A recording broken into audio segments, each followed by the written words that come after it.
ازيكم يا بنات؟ عاملين ايه؟ يا رب تكونوا بخير. كل سنة وانتم طيبين. يلا بينا نعمل مع بعض احلى صابون سائل. عندك كوباية من الصابون السائل، هنضاعف حجمها وكمان هنعمل بيها اكتر من 7 لتر من الصابون السائل. ده السمك بتاعه زي ما انتم شايفين، وده الجودة بتاعته، بقوة كمان الليمون وبريحة الليمون، بمكونات سهلة وبسيطة جدا جدا جدا. يلا بينا بقى نبتدي ونخش على المقادير. بس يا ريت ما تبخلوش عليا بلايك وشير، ولو مش مشتركة في القناة تشتركي وتفعلي الجرس عشان يوصل لك كل جديد. يلا بينا. عندي هنا في حدود 4 5 ليمونات كده. كنت سلقتهم يعني في مية، في لتر من المية او نص لتر من المية. الليمون ده قشور ليمون انا كنت مفرزاها في الفريزر.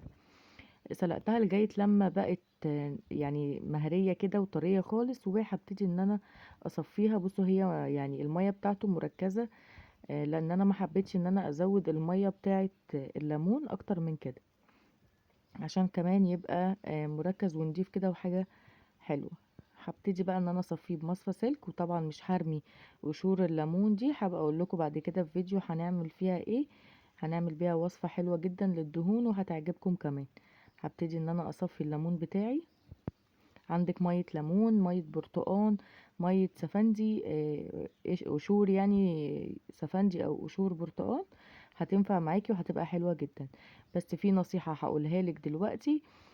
لو انت هتبتدي ان انت تعملي الصابون بتاعك زي ما انا ما بقولك كده بالقشور، بتكون صلاحيته مش طويلة، يعني تكوني عاملة على قد استخدامك او قادرة ان انت تعرفي استخدامك قد ايه، عشان خاطر القشور بتعمل ريحة، وبتعمل ريحة يعني في الصابون مش بتبقى حلوة. جبت هنا كوباية من النشا او الدقيق. عندك نشا حطي، عندك دقيق حطي، الاتنين زي بعض. هبتدي ان انا ادوبهم في مية الليمون تدويبه كده تمام قوي. وبصوا هو كمان تقل يعني، لسه هزوده كمان لتر ميه عشان خاطر الخطوات الجايه كمان. نشوف هنعمل في ايه. هنركنه بقى كده على جنب، وهجيب علبه بلاستيك كده، وهبتدي ان انا احط فيها لتر من الميه. انا بوريكم الازازه دي عشان الازازه دي لتر، فبوريكم مقدار الميه اللي انا بحطه. هفضي كده لتر من الميه، وبعد كده هبتدي ان انا عندي بقى الصودا الكاوية او الهيدروكسيد الصوديوم. وفي دول بيتسمى عندها يعني حجر تسليك المجاري او البوشار، او القطرونة. يعني انا مش عارفة بالظبط الاسامي دي اللي انا عارفاها. يا ريت لو في اسامي ليه تانية اكتبولي في الكومنتات وقولولي اسمه ايه. دول 4 معالق اقصد، آه، 5 معالق من الصودا الكاوية، اللي هي زي ما قلنا الهيدروكسيد الصوديوم او حجر تسليك المجاري. هبتدي ان انا ادوبهم في الميه. البطاطس بتاعي ده هنا سخن جدا، هسيبه كده شويه يعني يهدى بس ثواني، وهكون انا ابتديت ان انا ادوب النشا تاني مع الميه، وحطيت لتر من المية تاني عشان خاطر زي ما قلتلكوا تقيل.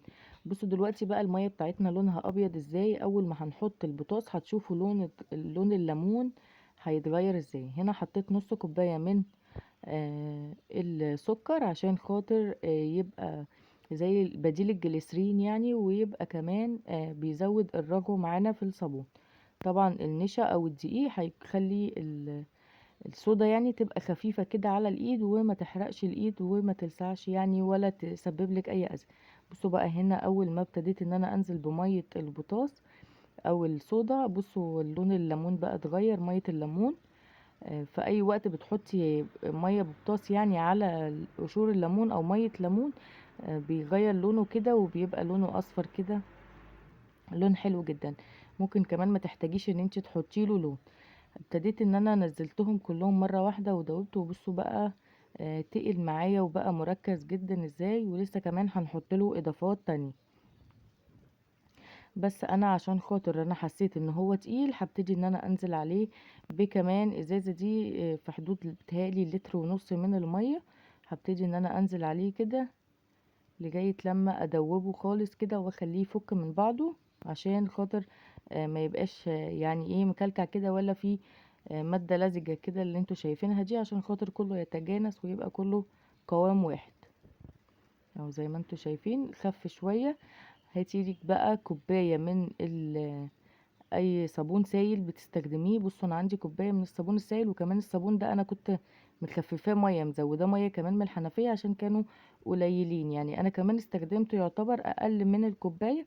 بس طبعا انت عشان تزودي الجوده بتاعته اكتر واكتر حطي كوبايه كامله من اي نوع صابون انت بتستخدميه.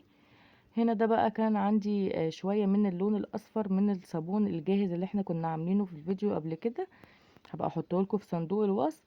حطيتهم كده وقلت ايه يمكن يغيروا اللون شوية يعني، بس ما عملش اي اختلاف يعني، وبقى هو اللون.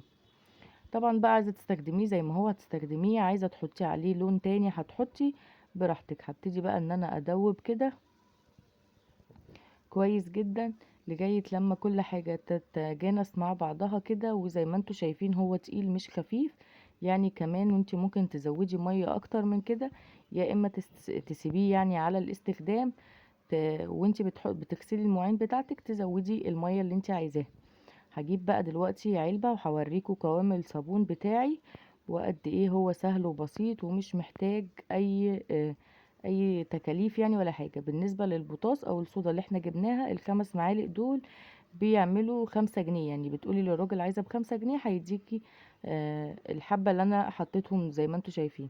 بصوا بقى التقل بتاعه وده السمك بتاعه حلو جدا جدا، وكمان بيرغي كده ونظافته حلوة جدا وريحته كمان بالليمون.